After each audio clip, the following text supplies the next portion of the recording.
नमस्ते। आज मेरे साथ फिर से हमारे साप्ताहिक कार्यक्रम में प्रोफेसर अभय दुबे। और कुछ ऐसा हो जा रहा है कि हर बार हम लोग कोशिश करते हैं कि यूपी से बाहर निकले, लेकिन यूपी में इतना कुछ हो जाता है कि यूपी जी से बाहर ही नहीं निकल पा रहे हैं। अभय जी, स्वागत है। और जी सबसे पहला बात, मोदी जी एकदम से उत्तर प्रदेश से नदारद हो गए हैं। मोदी जी केवल उत्तर प्रदेश से ही नहीं हुए हैं, मोदी जी कुछ इलेक्शन से भी बाहर हो गए हैं। क्योंकि वो एक बार पंजाब जा रहे थे वो इलेक्शन रैली करने, तो उन्होंने कहा कि नहीं नहीं, उनको तो उन्होंने एक बताया कि उनको जान से मार देने की साजिश रची जा रही थी। कल मोदी जी को उत्तराखंड की वर्चुअल रैली करनी थी, वो कैंसिल हो गई रैली। ये कहा गया कि वो मौसम की वजह से।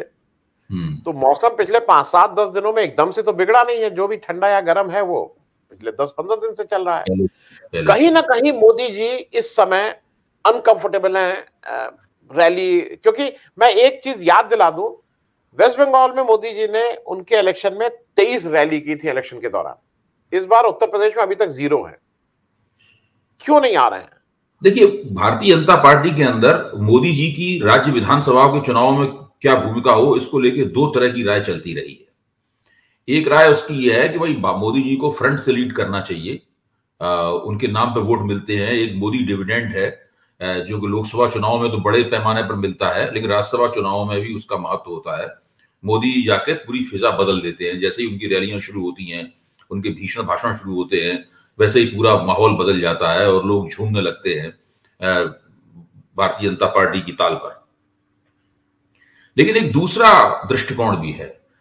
दूसरा दृष्टिकोण ये कहता है कि मोदी जी को राज्य विधानसभा चुनाव के अंदर बहुत ज्यादा हस्तक्षेप नहीं करना चाहिए। उनकी जो दृश्यमानता है वो बहुत ज्यादा वहां दिखाई पड़ेंगे, हर जगह लगेगा कि वो आगे से वही नेतृत्व कर रहे हैं। तो अगर राज्यों के स्तर पर जो नुकसान होगा राज्यों के स्तर पर, उसका भी खामियाजा फिर नरेंद्र मोदी की छवि को भुगतना पड़ेगा। जैसा कि आपने खुद ही बताया कि पश्चिम बंगाल विधानसभा चुनाव में मोदी जी ने कुछ खास तरह के ए दीदी ओ दीदी करके भाषण भी दिए और 23 रैलियां की उन्होंने, और नतीजा ये निकला कि जहां जहां मोदी जी ने रैली की थी वहां भाजपा लाजमी तौर पर हार गई।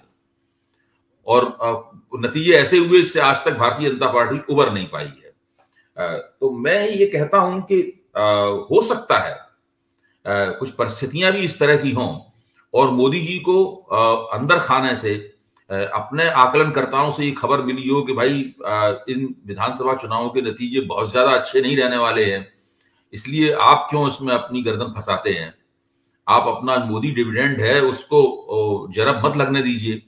अगर इन विधानसभा चुनावों में भी उसको मार लगी तब तो लोग कहेंगे कि भाई विधानसभा के स्तर पर राज्य की राजनीति के स्तर पर मोदी जी की कोई हैसियत नहीं रह गई है, ये केवल लोकसभा चुनाव जिता सकते हैं। तो इससे मोदी जी का प्रभाव जो है वो आधा कट जाता है। हालांकि ये मोदी जी के किरदार से कुछ अलग तरह की बात है जी, कि वो इस तरह की बातों को जी नहीं प्रोफेसर, मैं इसी से रिलेटेड, क्योंकि ये चीजें एक दूसरे से रिलेटेड है।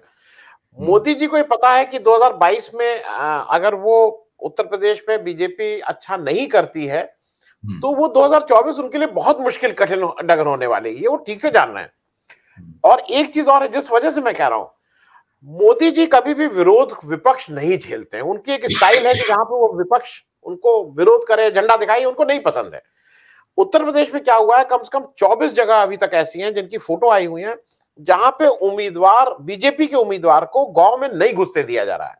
मैं एक फोटो शेयर कर दूंगा, इसमें अभी दिखाता हूं, जहां पे अदिति सिंह जी हैं और रायबरेली में बीजेपी के उम्मीदवार हैं। वहां बीजेपी के पर्चे बांट रहे हैं, लेकिन कोई आदमी ना झंडा लिया ना कुछ लिया है। मतलब लोग आइडेंटिफाइड बीजेपी के उम्मीदवार होके गांव में जाने में कतरा रहे हैं। शायद एक वजह ऐसा लगता है, परसेप्शन ये भी बन रहा है कि मोदी जी उससे भी घबराए हुए हैं।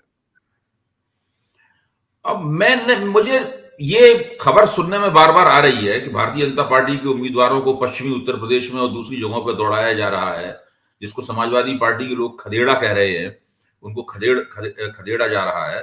तो ये सब बातें, ये खबरें सब अपनी जगह हैं, लेकिन अभी तक मुझे निजी तौर पर इस बात पर विश्वास नहीं हो पाया है कि भारतीय जनता पार्टी के खिलाफ इतनी बड़ी कोई सरकार विरोधी भावनाओं की लहर चल रही है कि उनके उम्मीदवारों को इलाकों में नहीं घुसने दिया जाएगा। पंजाब में तो ये स्थिति है। पंजाब में तो किसान आंदोलन के समय में भारतीय जनता पार्टी के नेताओं को घरों से निकलने पर पाबंदी लगा दी गई थी, तकरीबन ऐसी स्थिति थी। हरियाणा में भी कई जगह ऐसा हुआ है कि सरकार के लोग अपने हेलीकॉप्टर नहीं, मुख्यमंत्री अपने हेलीकॉप्टर नहीं उतार पाए, उन्होंने अमित शाह को लिख के भेजा कि आप ना करें ये। तो अगर भारतीय जनता पार्टी के खिलाफ इस तरह की लहर चल रही है जैसा कि इन खबरों से लगता है, तब तो भाजपा को 100 से ज्यादा सीटें नहीं मिलनी चाहिए उत्तर प्रदेश में। क्या हम लोग अभी इस स्थिति में हैं कि हम लोग इस बात पे, इसका मतलब ये है कि जनता ने एक तरफा मन बना लिया है। जनता ने एक तरफा मन बना लिया है कि विपक्ष में जो भी होगा भाजपा को वोट नहीं देंगे, हम कुछ किसी को भी वोट दे दें। तो जब जनता बना लेती है तो बहुत ऐतिहासिक किस्म की एंटी इनकम्बेंसी होती है वो। जी, क्योंकि देखिए जो इलेक्शन हम लोग बहुत दिनों से, भाई मैं भी देखता हूं, आप भी देख रहे हैं, और वो एक ट्रोल किस्म के लोग आके हमको आपको जो भी कहें, लेकिन ये भी फैक्ट है कि पहला फेज और दूसरा फेज 58 सीट और 55 सीट 113 सीट जो हैं उसमें 100% एडवांटेज सपा आरएलडी गठबंधन है, और वो ठीक से उसको, वो कोई ये नहीं कि 50-50 पे छूट रहे हैं, वो आगे है। और जहां तक अगर आनंद जी, मैं बीच में हस्तक्षेप कर रहा हूं, इस परिस्थिति को बदलने के लिए भारतीय जनता पार्टी के पास कई हथकंडे हैं जी। एक हथकंडा जिसको अभी हमारे पास इसका कोई प्रमाण नहीं है, लेकिन ओवैसी के ऊपर जो गोली चली है उसके रूप में सामने आया है। तो मुझे क्या लगता है कि इस अब ओवैसी को अगर जान का खतरा हिंदुत्ववादियों की तरफ से दिखाया जाएगा और उनके ऊपर गोली चलेगी और फिर वो जेट सिक्योरिटी लेने से इनकार कर देंगे, और मतलब फिर जिस तरह का पूरा एक तुमार बनाया गया है, इसमें चूंकि मुस्लिम वोट बट नहीं रहा है, तो मुझे लगता है कि ये मुस्लिम वोटों को बांटने की एक युक्ति है जी। क्योंकि अगर ओवैसी के प्रति हमदर्दी की लहर मुसलमान समाज में या युवकों में दौड़ती है, तो कुछ ना कुछ तो वोट ओवैसी के उम्मीदवारों के पास जाएंगे जी। तो ऐसी हालत में जो नुकसान होगा वो समाजवादी पार्टी को नुकसान होगा और भाजपा विरोधी राजनीति जो है उसको नुकसान होगा। तो देखिए, ये अचानक बिल्कुल मामला ठीक ठाक चल रहा था, अचानक ये घटना सामने आ गई। उसके बाद टीवी चैनलों ने इस घटना को लपका। इंडियन एक्सप्रेस आप देखिए, पहले पन्ने पर उसकी आपको 2 खबरें आज मिलेंगी और इसकी चर्चा होने लगी, और फिर एक एक करके इसका परतें खुल रही हैं। अब उन्होंने जेट सिक्योरिटी लेने से मना कर दिया, अब ये हो गया, अब वो हो गया, अब वो कह रहे हैं कि हमें जान की कोई चिंता नहीं है और शहीद बनने की वो कोशिश कर रहे हैं। तो ये सब जो हो रहा है उसमें कुछ कह नहीं सकते कि चुनाव होते होते कौन कौन से हथकंडे इस्तेमाल किए जाएं। तो भारतीय जनता पार्टी चुनाव में जीतेगी या हारेगी, वो एक हरियाणा में और एक कहावत है कि जाट मरा वो तो जानिए जब 13वीं हो जाए। जी। नहीं, मैं इसको इसलिए कर दूं, अगर सारी चीजें सामान्य रहती हैं और ऐसी रहती हैं, तो ये जनरली जो हवा पहले और दूसरे फेज की बनी है ये और तेज होगी सपा के पक्ष में, अगर ऐसी रहती है। मैं पहला स्टेटमेंट ये दे रहा हूं। दूसरा मैं ये भी दे रहा हूं, जो आपने अभी ओवैसी साहब की बात बताई, ये भी बहुत स्पष्ट है। वो भाई साहब लोग 4 गोली मारते हैं, वो गोली कोई भी ऊपर नहीं होती है, सब गोली नीचे टायर के पास होती है, स्पष्ट है। फिर वो वहीं बैठ भी जाते हैं कि आओ मुझे गिरफ्तार करो। तो गिरफ्तार होते ही, हाँ नहीं, वो सचिन जी जो हैं, अच्छा मैं जब सचिन जी को जी बोलता हूं तो बहुत लोग गाली देते हैं, उस गुंडे को जी क्यों बोलना है। अरे भाई, मेरी आदत है सचिन जी को जी बोलने की, तो उसमें आप लोग वो मत होइए, आप लोग जी से जो समझ लीजिए। खैर, सचिन जी जब आते हैं तो सचिन जी गिरफ्तार हो जाते हैं, फिर सचिन जी तुरंत निकाल के कहते हैं मैं किससे इंस्पायर्ड हूं। सचिन जी बताते हैं कि वो जामिया में जो एक लड़के ने गोली चलाई थी उस मुस्लिम, मैं उससे इंस्पायर्ड हूं। तो वो सारा, अच्छा मुझे ऐसा लगता है कि सारे खेल में ओवैसी साहब के साथ एक चीज हो गई है। अगर आप पुरानी पिक्चर देखते हो जहां पुलिस वाला किसी को गया है और उसको अपने साथी को गोली मारनी है, तो प्यार में गोली मार देता तो गाली देता है, अरे भाई मुझे पहले बता देते। तो ओवैसी साहब को शायद एक ये भी छटपटाहट है कि ये मेरे साथ खेल कर रहे हैं, मेरे ऊपर हंगामा करवा रहे हैं। क्योंकि देखिए, ये अगर एक बार प्रयास हुआ है ना, तो ये प्रयास कई बार भी हो सकते हैं। तो ये एक खिलवाड़ इतना आसान नहीं है। ओवैसी साहब बिल्कुल ठीक कह रहे हैं कि ये जो आपने शुरू किया है, ये जेड सिक्योरिटी से खत्म नहीं होगा इसको। तो मुझे लगता है कि लार्जर पिक्चर भी है, और ऐसा नहीं, लोग अब समझ रहे हैं, तो ओवैसी वाला चीज इनके उल्टी भी पड़ सकती है। नहीं, मैं ये नहीं कह रहा हूं कि इससे मुसलमान वोट प्रभावित होगा। मैं इसे एक हथकंडे के तौर पर, चुनावी हथकंडे के तौर पर देख रहा हूं। और इस चुनावी हथकंडे का मंचन जिस तरीके से किया गया है, इस पूरे नाटकीय प्रकरण का मंचन जिस तरीके से किया गया है, उसको भी समझने की जरूरत है। वो दोनों व्यक्ति जिनको बताया गया है कि उन्होंने वैशी की हत्या की कोशिश की, वो तो बिल्कुल एक क्लासिकल केस है ये, कि किस तरह चुनाव के मंच पर ये एक प्रकरण पूरा अंजाम दिया गया है ताकि कुछ फिजा में परिवर्तन लाया जा सके।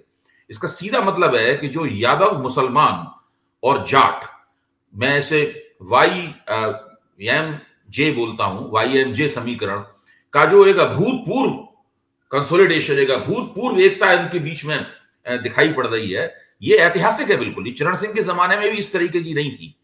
और मैं तो ये भी मानता हूं कि अगर पश्चिमी उत्तर प्रदेश में समाजवादी पार्टी ने बाजी जीत ली, तो मेरी समझ में पूर्वी उत्तर प्रदेश में बाजी पहले से ही समाजवादी पार्टी के पक्ष में है।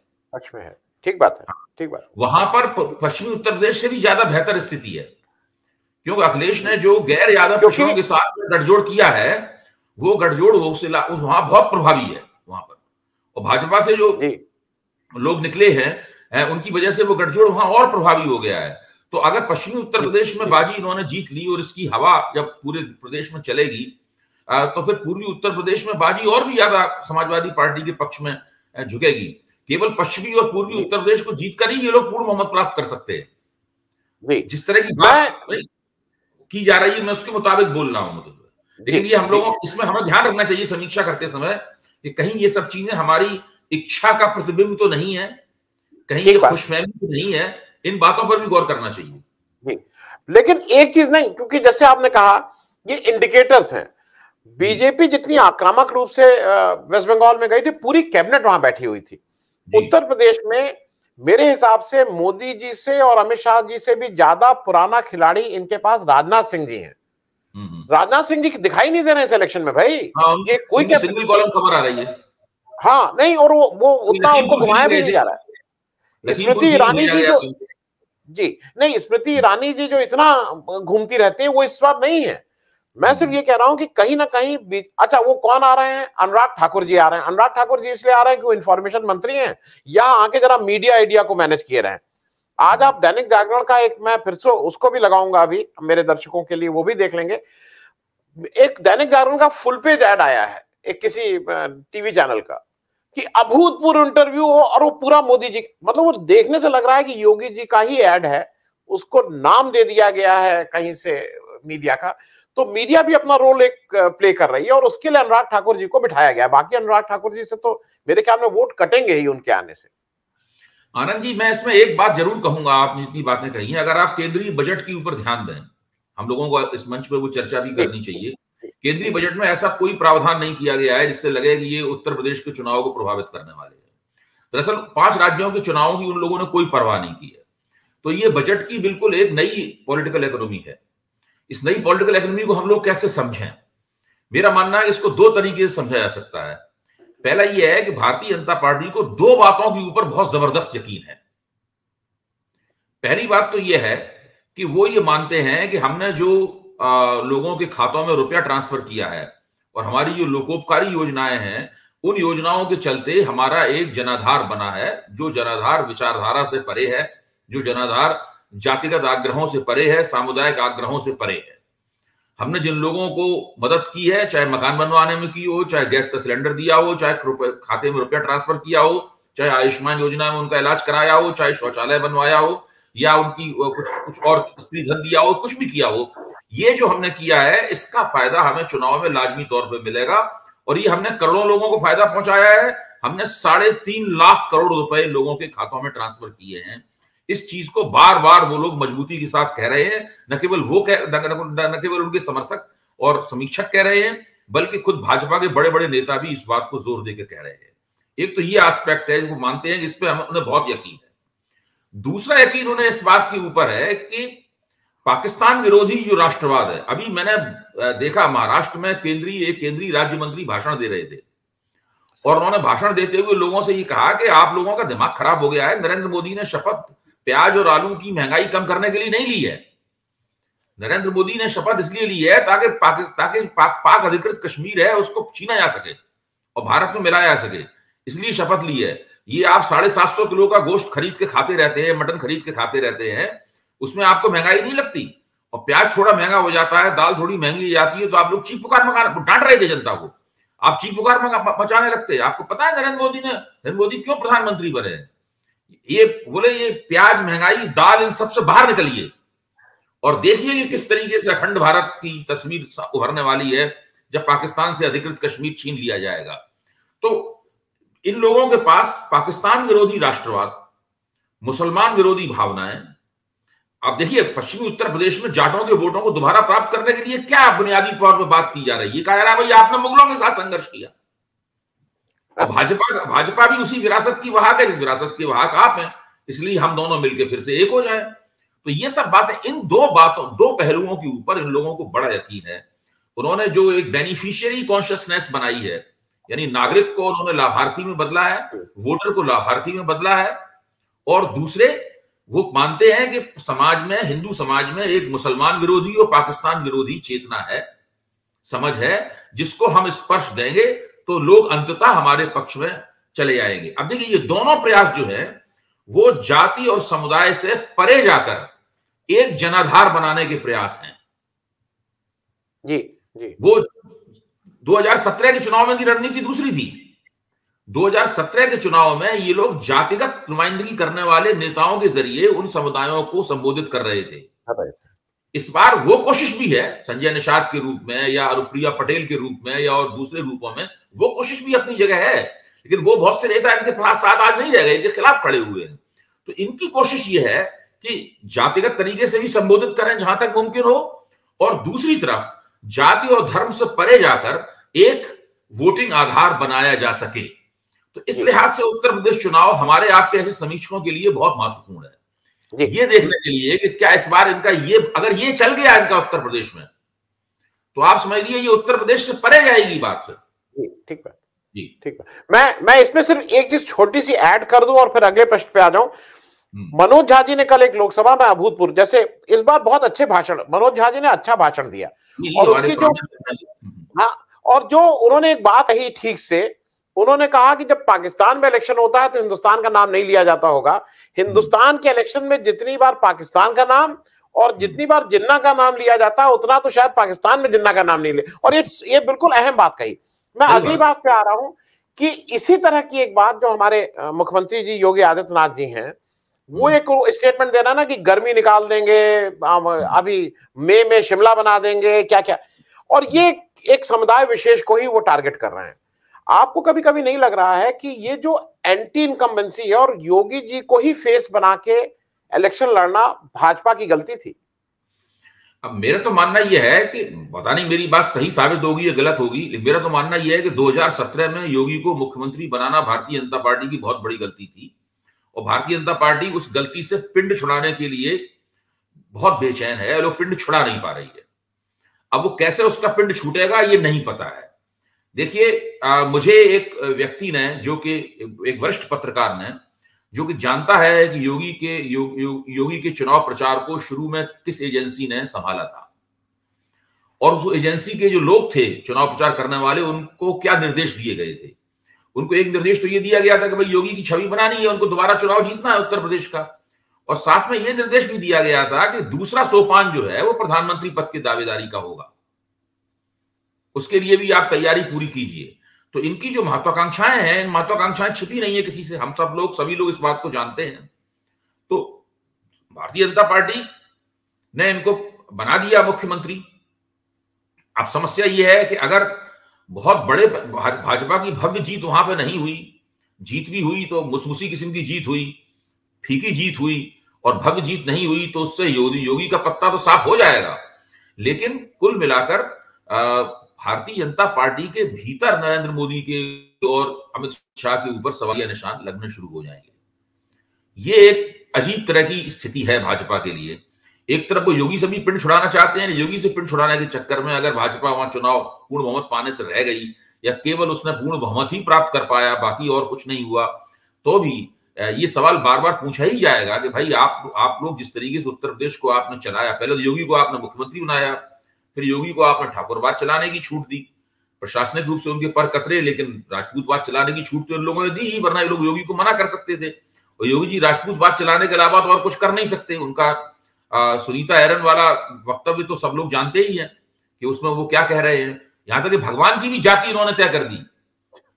उस वक्तव्य में तो उन्होंने ये भी तय कर दिया कि भारत में जितने भगवान पैदा हुए हैं हर युग में, वो सब क्षत्रिय जाति में पैदा हुए हैं। तो उनका जो क्षत्रिय प्रेम है योगी जी का, वो बताता है कि क्षत्रियवाद से, ठाकुरवाद से इतर राजनीति के बारे में कुछ सोचना उनके लिए कितना मुश्किल है। और गोरखपुर के उनके इतिहास को देखते हुए भी जिस तरह से उनको मुख्यमंत्री बनाया गया और उनको अपना ये क्षत्रियवाद चलाने दिया गया, ये पूरी जिम्मेदारी भाजपा आला कमान की है। जी, मैं एक चलते चलते अंतिम प्रश्न, मायावती जी एकदम से 3-4 दिन से एक्टिव हो गई हैं और नेचुरली उनके एक्टिव होने से, उनकी प्रेस कॉन्फ्रेंस से, वो अलग अलग रैली करने से जो बीएसपी का काडर है वो भी उत्साहित हो गया है। लेकिन मुझे देख के हरदम ताज्जुब दो चीजों का हो रहा है। एक तो मायावती जी आक्रामक है, सपा और कांग्रेस को ज्यादा टारगेट कर रही है। दूसरा, मैं भी कल एक डिबेट में था, मायावती जी कितनी स्ट्रांग है और उनकी कितनी सीटें आएंगी, सबसे ज्यादा पैरवी भारतीय जनता पार्टी के जो भी वहां आते हैं पैनल में, बताते हैं देखिए 23% था, आंकड़े लेके वो आते हैं और ये कितना स्ट्रांग होंगे और इनको, मतलब मायावती जी बहुत स्ट्रांग होंगी, ये बीजेपी बता रही है। मायावती जी सब टारगेट कर रही है केवल सपा और कांग्रेस को। इसको क्या आप कैसे देख रहे हैं इस चीज को? भाई इसका कारण तो मेरी निगाह में बिल्कुल साफ है। शुरू में भारतीय जनता पार्टी की रणनीति ये थी कि इस चुनाव को अपने समीक्षकों और अपने हमदर्द मीडिया मंचों पर सक्रिय लोगों द्वारा सपा और भाजपा के बीच में सीधी टक्कर के रूप में चिन्हित किया जाए और मायावती को लड़ाई से बाहर दिखाया जाए। ऐसा करके वो मानते थे कि मायावती लड़ाई से बाहर हो जाएंगी तो दूसरा जो दलित समाज है, कुछ बहुत छोटा हिस्सा जाटवों का, लेकिन बाकी दलित समाज भारतीय जनता पार्टी की तरफ चला जाएगा और इससे भाजपा को फायदा होगा। और अखिलेश की दलित समाज के वोट लेने में स्पष्ट रूप से कोई दिलचस्पी भी नहीं दिखाई पड़ रही थी। तो ये खेल खेला गया पूरा का पूरा। अच्छा, मायावती ने खुद अपने जिस तरह से जो रवैया अख्तियार किया, उससे भी इस खेल को खेले जाने में मदद मिली। लेकिन धीरे धीरे भाजपा की समझ में आया कि दलित जाटव समाज तो बिल्कुल नहीं उनकी तरफ आ रहा है। वो सारे के सारे कटिबद्ध रूप से हाथी को वोट देंगे। मायावती चुनाव जीते, हारे, सक्रिय रहे, निष्क्रिय रहे, इससे कोई फर्क नहीं पड़ता, उनको वोट मिलेंगे। और दूसरी तरफ जो गैर जाटव दलित है, वो भी पूर्वी उत्तर प्रदेश में कुछ भाजपा की तरफ झुका हुआ नहीं दिखाई पड़ रहा है। मेरी खबरें ये है कि जो पासी समाज है, जो कि जाटवों के बाद सबसे बड़ा समाज है, वो समाजवादी पार्टी की तरफ झुका हुआ है। पहले भी समाजवादी पार्टी को वोट देता रहा है वो, इस बार तो खासतौर से समाजवादी पार्टी की तरफ झुका हुआ है। तो उससे पूर्वी उत्तर प्रदेश में समाजवादी पार्टी की स्थिति इसलिए भी मजबूत है क्योंकि पासी समाज उसके साथ में है। तो ये सब देख के अब भाजपा की समझ में आया है कि किसी तरह से लड़ाई को तितरफा बनाया जाए। जी जी जी, इसलिए ये बात कही जाने लगी है कि मायावती को इतना कमजोर न समझिए। जी, बहुत बहुत धन्यवाद प्रोफेसर साहब। अगले हफ्ते तक फिर से नए विषय के साथ। Thank you so much. नमस्कार।